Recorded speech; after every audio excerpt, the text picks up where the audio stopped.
बाहुबलियों का जिक्र ना हो तो शायद ऐसा लगता है कि राजनीति के कुछ पन्ने अधूरे रह गए हैं।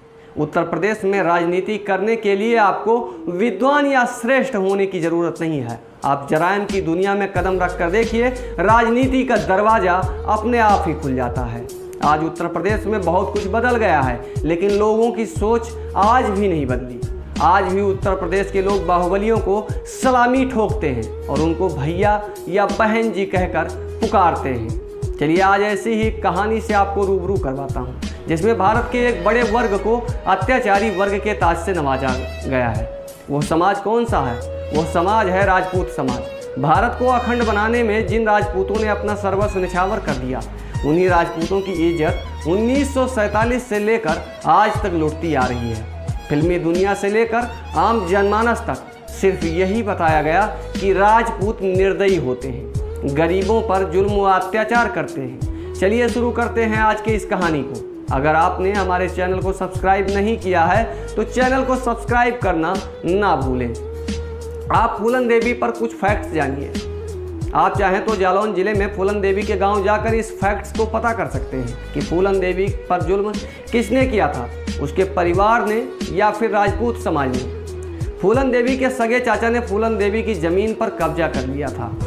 10 साल की उम्र में इसने अपनी माँ से पूछा, माँ हमारे चाचा के पास हमसे ज़्यादा ज़मीन क्यों है? तब इसकी माँ ने बताया था कि उन्होंने हमारी ज़मीन पर ज़बरदस्ती कब्जा कर लिया है, क्योंकि उसके लड़के हमसे ज़्यादा ताकतवर हैं। तब ये 9 साल की थी। उम्र में अपने चाचा का सर फोड़ दी थी, क्योंकि यह एक बच्ची थी, इसलिए कोई पुलिस केस नहीं हुआ था। 10 साल की उम्र में फूलन देवी के बाप ने इसे एक 45 साल के बूढ़े को 3000 रुपये में बेच दिया था। इसका बूढ़ा पति भी इसी के जाति का था और इसके ऊपर बहुत अत्याचार करता था। एक दिन फूलन देवी पति के अत्याचार से तंग आकर अपने मायके आ गई।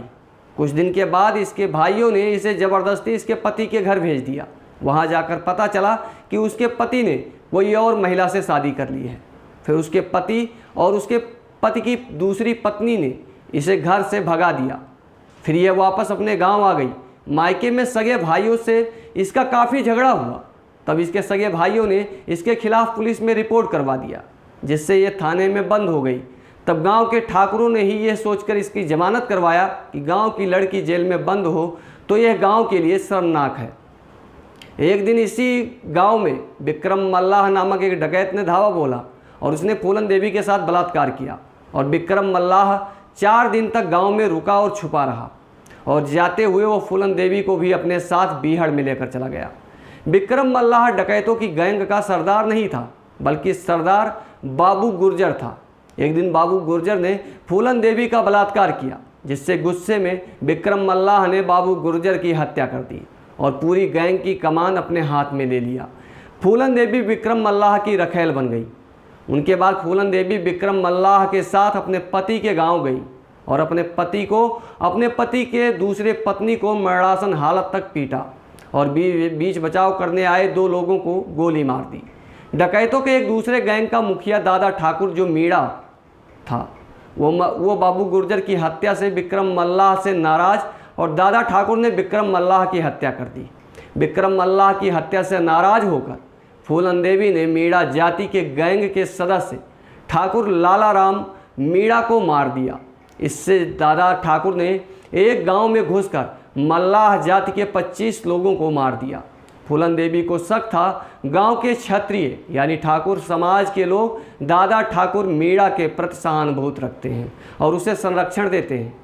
तब उसने बेहमई गांव में 22 ठाकुरों को गोलियों से भून डाला और एक 6 महीने की बच्ची को उठाकर आसमान में फेंक दिया, जिससे वो बच्ची ज़मीन पर गिरी और उसकी गर्दन की हड्डी और रीढ़ की हड्डी टूट गई।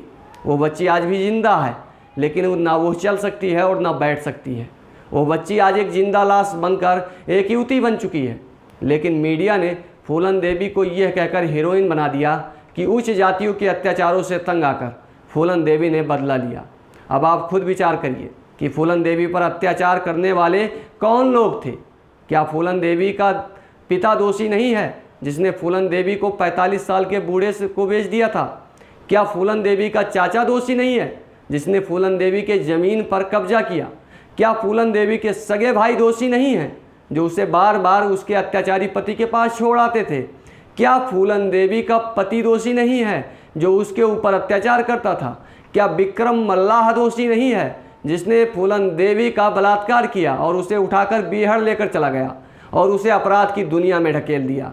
लेकिन अफसोस, लोगों को यही बताया जाता है कि दोषी तो उच्च वर्ग के लोग ही हैं। जैसा कि आज भी मीडिया में अगर कोई उच्च वर्ग का कोई अपराध कर दे तो उसके खिलाफ लामबंद होकर, एकजुट होकर बात को आगे बढ़ाते हैं, लेकिन उसी उच्च वर्ग के समाज पर अगर कोई अत्याचार करता है तो सबकी जुबान सिल जाती है। दोस्तों, हमारी ये स्टोरी कैसी लगी हमारे कमेंट सेक्शन में ज़रूर बताइए। देखते रहिए द न्यूज़ विंग्स। जय हिंद।